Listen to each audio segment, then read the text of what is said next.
उत्तर प्रदेश के एक छोटे से गांव सोनपुरा में पायल नाम की लड़की रहती थी। उसका मन बचपन से ही उड़ते हुए पक्षियों और आसमान में उड़ने वाले हवाई जहाज़ों को देखकर रोमांचित हो जाता था। हर बार जब वह आकाश में जहाज को देखती तो वह अपने पिता से पूछती, पापा, क्या मैं भी कभी जहाज उड़ा सकती हूँ?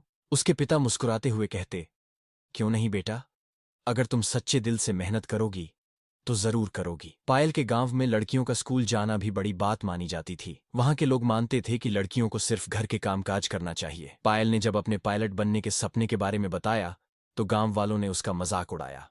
किसी ने कहा, लड़कियों के लिए यह सब नहीं है, तो किसी ने कहा, तुम्हारा काम चूल्हा चौका है, उड़ान नहीं। पायल की माँ और पिता ने हमेशा उसका साथ दिया। उन्होंने अपनी बेटी को प्रोत्साहित करते हुए कहा, लोगों की बातों पर ध्यान मत दो, अपने सपने पूरे करो। पायल ने ठान लिया कि वह गांव की सोच को बदलेगी और अपने सपने को साकार करेगी। पायल ने सरकारी स्कूल से पढ़ाई पूरी की और उच्च शिक्षा के लिए शहर गई। वहां उसे कई बार आर्थिक तंगी का सामना करना पड़ा, लेकिन उसने अपनी मेहनत और लगन से स्कॉलरशिप हासिल की। उसने पायलट की ट्रेनिंग के लिए आवेदन किया, जहां उसे अपनी योग्यता साबित करनी थी। कई सालों की कठिन मेहनत और समर्पण के बाद वह दिन आया जब पायल ने अपनी ट्रेनिंग के दौरान पहली बार विमान उड़ाया। उसकी खुशी का ठिकाना नहीं था।